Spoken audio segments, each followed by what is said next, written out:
All right, we are back for another Friday Financial Wrap with Mr. Michael Zuber. How are you, Michael? You have no idea how much I look forward to these. These are my last conversation before I kind of take a 2 day break and continue my marathon training. So I appreciate the opportunity to wrap up the week with you. Likewise, man. This is like a personal coaching call to me. I never told you that, but that was like, how do I get coached by Michael and not, like, I know he's not taking clients. So this is for Friday, the 13th of September, 2024. Let's get right into it. Now, there's a huge influencer. He doesn't come up in my algorithm. His name is Graham Stefan. I know he's got over 4 million subscribers on YouTube. He's also got what's called, I believe, a podcast called the Iced Coffee Hour. I know you've gone on the show. What's going on with Graham? Tell us, what was your experience this last week? Yeah, so I was interviewed by the Ice Coffee Hour, which is with Graham Stefan and his partner Jack, and the interview happened 6 or 8 weeks ago, but was posted last Sunday. And a couple of things about that. First, there was no guarantee it would be posted, right? Graham and Jack and everything they do. If you go and look at their channel, they have some monster names. And I was never sure that our discussion would see the light of day. But it did. And it came out yesterday, which I was, or it came out Sunday, which I was really happy about because we talk about what I think is important, trying to grow the middle class, focus, discipline, all the things that you would think I went to. But the one thing I want to give Graham and Jack credit for is they pulled out a lot more details about the journey that Olivia and I went through. And not and it was a 2 hour discussion. A lot of the podcasts I go to are 25 minutes, 40 minutes. This was a 2 hour discussion. So you could have a much longer discussion. So it was a pleasure to sit with those two young men. It was a pleasure to have the conversation. I was ecstatic that they felt it was good enough conversation to actually get published. So that was awesome, pretty awesome. But let me talk about Graham because I was lucky enough to interview him once on my show, and I think Graham, he's a millennial, right? So he's younger, right? He's in his early 30s, just got married. Congratulations to him and his wife. But in 2018, I left work in February. In March, I'm in Taiwan trying to figure out what I want to do with my life. I'm in the back of a van and there's Mandarin being spoken by 5 or 6 family members, of which I understand zero.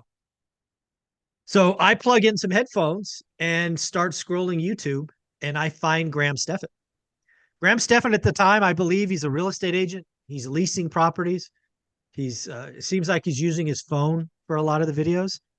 And I just like, wow, this guy's doing something. So it was Graham Stefan and Meet Kevin. I found them both on the same journey that gave me the idea for my YouTube channel. I want to be clear. Before that trip to Taiwan, before that one long road trip, I was not a YouTube consumer. I was, I read, right? That's how I consume information is I read. I wasn't much of a visual. But it was in that car because I needed the noise to drown out some of my surroundings that I pulled up YouTube and listened to Graham and Kevin for 6 or 7 hours that day. And at the time, both young men, they were talking about having 3, 4, 5 units. And at the time, I think Olivia and I had 180 plus. And I'm like, oh, this is interesting. I guess I could, create a YouTube channel. And yeah, it was that one road trip, that one day in Taiwan that introduced me to YouTube, introduced me to Graham and Kevin, and I owe him everything. This channel wouldn't exist without that early Graham Stefan. So, and I've told him that privately, and now obviously publicly. But yeah, he's I think he's a treasure. He's a very very hard worker. He works like nobody else. He's laser focused. He's completely unbalanced, and I you can count me as a Graham Stefan and a Jack fan. So I'm a fan of both those two guys. I love this story, and I know bits and pieces of the story, but connecting it back to Graham, I did not have that complete clarity that the whole idea getting on YouTube and this whole station and this community exists because of that seed that was planted back in 2018. Absolutely. I had no idea you could go on YouTube and talk finance or real estate, how to. I had no idea. I had no idea. The only time I'd gone to YouTube was to catch basketball highlights, right? But yeah, I owe Graham, Stefan, Meet Kevin, and a lot for just putting it out there. I mean, these were young guys. They were not big. I think Graham had like 40,000 subs and Meet Kevin might have been slightly smaller, right? Both of those young men now, I think Meet Kevin's over 2 million and Graham's over 4. The coffee hour, iced coffee hour is over 1 million. So these are legends in the game. And, I happened to find them when they were much, much smaller. That's awesome. I love it. I love it. Well, that's cool, folks. That's how it all began. Let's keep going. Let's talk about interest rates. What do you see this week, and what are your thoughts about rates? So rates posted, I think I saw this Thursday, it might have been Wednesday, a cycle low, 16 or 18 month cycle low, 6.11. You can now get DSCR loans in the mid fives. Rates are going down. I talked to a couple of mortgage brokers this week. Mortgage apps are up, purchase, refis are up. And I think it's fair to say that the mortgage depression is over. I don't think it's going gangbusters. Please don't take it that way. But we've been bouncing around depression level activity for 2 years. Yeah. And I think with refis being up 106% last week, 94% the week before, with purchase applications going up this week, I think it's fair to say that the mortgage industry is slowly but surely coming out of a depression. And yeah, rates hit 6.11. Pretty crazy. 6.11. Very, very interesting. Very crazy to say the least. We're gonna talk about the Fed here today. We always do. Also, too, at the end, I'm gonna stay to the end because I'm gonna ask you, Michael, are rates going to be enough? Don't answer it now. Let's save it to the end. But is it the movement in rates enough to unstick inventory? Because I think that's what we're all wondering. Like, do we see inventory loosen up? But let's keep going with the show notes. CPI, what is it? What happened?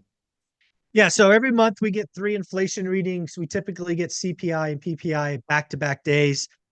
We will get, of course, PCE later in the month. But CPI is the one that you and I feel because we are consumers, consumer price index. We typically get 4 numbers: headline, core, year on year, month on month. And the short answer is headline came in pretty significantly. I think it posted 2.5 from 2.9, so down significantly. Core seems to be sticky, I think at 3.2. The only number that was a little hot was core month on month. It was expected to come in at 0.2. It came in at 0.3. Otherwise, numbers came in as expected. At the end of the day, this is one of the last numbers the Fed will see before they make their decision. And headline coming down to 2.5 gives a green light to rate cuts. Okay. Yeah. The rate cuts seem kind of obvious. We're going to talk about how much, though. 25 basis points, 50 basis points. Let's keep going on the show notes, though. PPI, and then we're going to go to unemployment. Yeah, PPI, producer price index, think wholesale inflation. It, too, came in as expected. I don't remember the numbers. I think like 1.7 headline and 3.2 core. Again, the only number that was hot was core month on month. It, too, was up 0.3 versus 0.2. But again, gave the Fed green light to cut. Excuse me. Bless you. Thank you. Bless you. Hey, it's nothing to sneeze at, right? The Fed, right? Yeah, look at you. Unemployment. And by the way, unemployment is a big deal, right? You said we've been talking about, I feel like most of the year, at least since the springtime, you got really clear that like employment is really going to be the thing that moves the needle. What did you see this week? Yeah, thoughts? Again, if I was an amateur economist out there, the only number that I would be looking at, if I had one number to look at every week, it'd be the weekly unemployment claims that come out on Thursday morning. And we seem to be stuck in the low 230s. This week came in at 230, up a little bit from last week, 228. But as long as we're below 240, no harm, no foul. If we start taking the escalator or worse, the elevator up, then it's time to be concerned. But if we stick around 230, not concerning.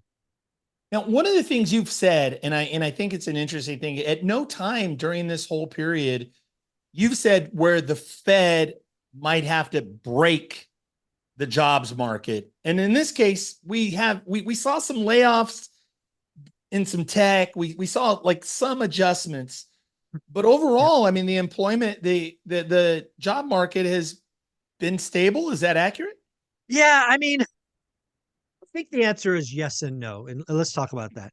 I think it's yes if you're looking at the economic numbers that are reported by the government. Yeah. Um, the unemployment rate ticked down from 4.3 to 4.2. Um, I think a lot of the economic numbers do not portray reality. Yeah. I think I fear the job market is not nearly as healthy as the numbers look. And the reason I can say that is even in the economics that numbers that we see, full-time employment is down. It's made up by part-time employment. I I fear that or actually I don't fear. I suspect the Fed agrees with me. And it's why over the last 3 weeks, they have made it painfully clear that they're going to cut in September. Yeah. I think absent the weakening job market, they would prefer not to cut in September. They would prefer to wait till after the election. Okay. I believe what they're seeing is a job market deteriorating much, much faster than the economic numbers would purport. We saw some of that in the Beige report. We saw some of that with full time versus part time. And yeah, it'll be interesting. Next week, it'll be interesting. If the Fed is afraid, they'll cut a half.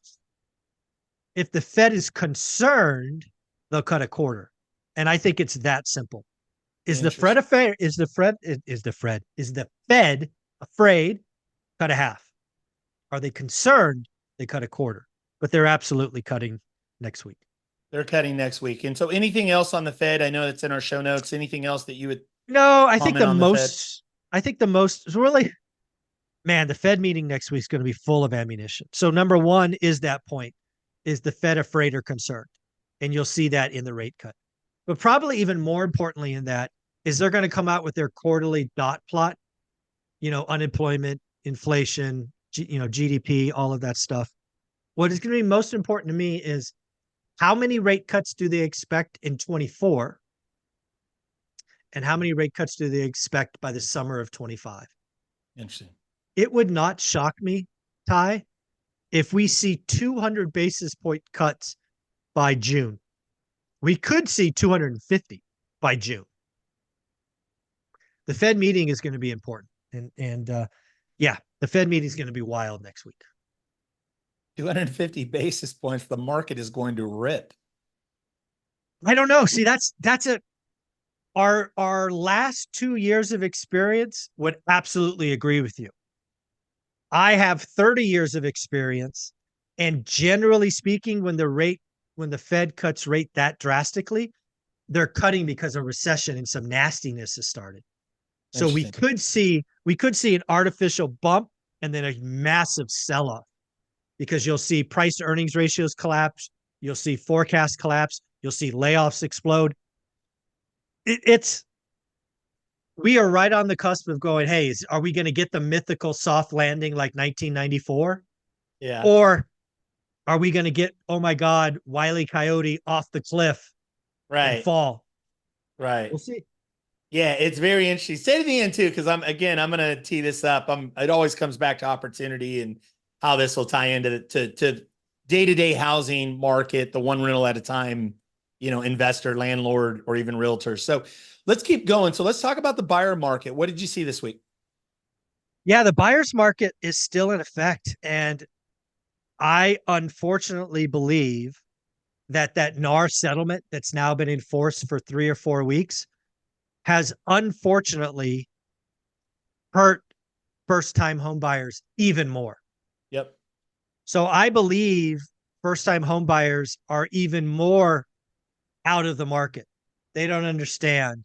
Some of them, right or wrong, some of them think they have to pay the buyer's agent now. So they have to save more money, Yep. right? They don't realize it's just a negotiation during the purchase process. But I think this has been such a colossal miscarriage of justice that this buyer's market has seen another leg down because they have scared, spooked, uneducated first-time home buyers. And I think that's a problem. But on the other side of that problem is opportunity. If you know what you're doing and all of that, we'll do that at the end. But I I firmly believe we're in a buyer's market. I firmly believe we're going to set cycle low for transactions. It could be as soon as the August print. We could break below 3.88, which is what I called. So yeah, we're in a buyer's market, man. This won't last long.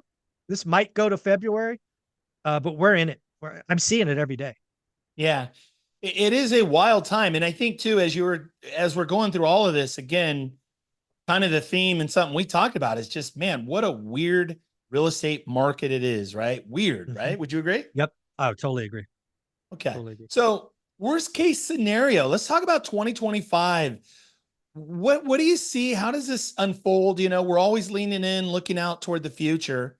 Worst case scenario for 2025.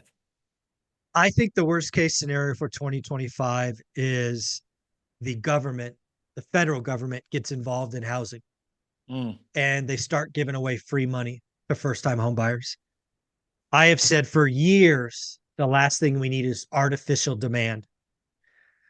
I think the worst case scenario is free money to buy a home. Second, I believe the worst possible interest rate for 2025 is 5.5%. I think 5.5% unlocks marginal demand, but is not quite low enough to unlock supply, at least supply in a meaningful way. Yeah.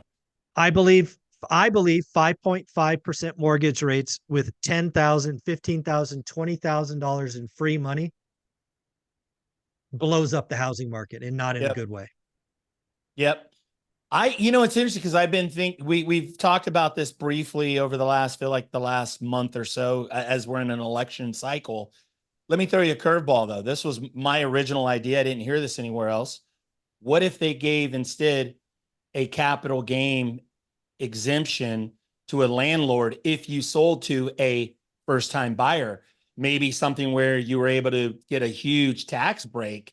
Again, not like anybody's going to hear this and it's going to actually happen. But do you think that would be enough to actually get some inventory? I applaud anyone thinking about supply. And if you want to go and think about supply and even rotate that to entry level housing, I want to stand up and give you a high five. And your idea is awesome. You could go in and say, hey, any landlord who sells a home to a first time home buyer that's below the median, you have 12 months, no capital gains. You want to get nutty with it, say no depreciation recapture. Yeah, that was the second part. Second part. You want to unlock some supply? I guarantee you there are some 60, 70, 80-year-old landlords who are holding on because they have no other reason not to. But if you gave them a reason to sell, you would get more inventory. The question is how much, and I don't know. But again, I want to high five anybody who's thinking about supply, but more importantly, thinking about supply for entry-level housing. Great idea. Fully support. I get a little PTSD when that whole depreciation recapture. There's still some of my blood flowing through the streets of the East Bay from depreciation. Yeah, from 2007, 2008 or 2008. So anyway, all good. Let's keep going. Let's talk about something fun, something I am incredibly proud to be a part of with you and Olivia, which to me, the star of the show. What am Absolutely. I talking about for somebody who doesn't know? Michael spent tens of thousands of dollars for a reality series, a 6-part episode reality show called Buying Vegas. Tell him about it, Michael. Yeah, so we created a show called Buying Vegas, a series called Buying Vegas, where I wanted to go and really try to do it all over again, right? Try to repeat one rental at a time in Vegas versus Fresno. And we wanted to try to document the process. We wanted to introduce new characters, new people. We wanted to show Olivia and I interacting together. We wanted to show us learning new stuff like condo hotels and, rent by room and all of those things. And it was fun to put together.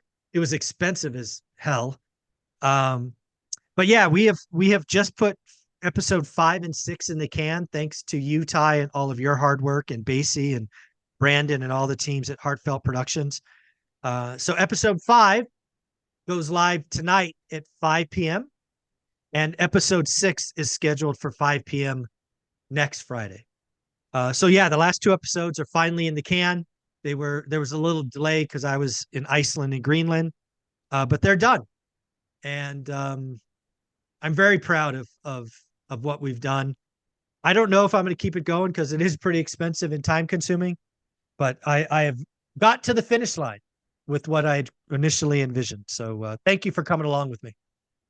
I want to say for anybody, a viewer or listener, this is absolute gold because Michael is literally, you're behind the curtain. And not only that, but I love, you really see the dynamic duo of Olivia and Michael, and you see how they do it as a power couple, how they're doing it and like looking at it brand new, and not from the sense of like, oh, we've got all this wealth and all this money, so let's just casually go out and go into a new market. But they're very, very disciplined and fundamentally based on how they go through this process. So for anybody who's new, especially if you're kind of figuring out, how do I get started or how do I get the next deal? This 6-part series is absolute gold. Go check it out. Talk about Vegas and tickets. Are there still tickets available? I know it's Yep. going to sell out. What's going on in Vegas in February? Yeah, February 15th, 16th, Vegas. We're going to have 16 presentations, 6 hours of networking. I'm going to feed everybody. We'll probably do something sneaky special the Friday before. We may even do something the Monday after. Those will all be bonus things that I'll be working out with people in Vegas. But yeah, I look forward to bringing together the One Rental at a Time family like last time. We're at the same venue. We are going to max it out. We're going to go to 400. And yeah, dude, I can't wait to see everybody again. Same format. We're going to let the presenters key off one topic for about a half hour, then have about 25 minutes of Q&A. I think my events are different because the audience gets to line up, gets a microphone, asks their question. I think there's 2 days of being around 400 other people that care and are motivated doing it. Friendships, relationships will be made there. My speakers don't just fly in, fly out. They are part of my community.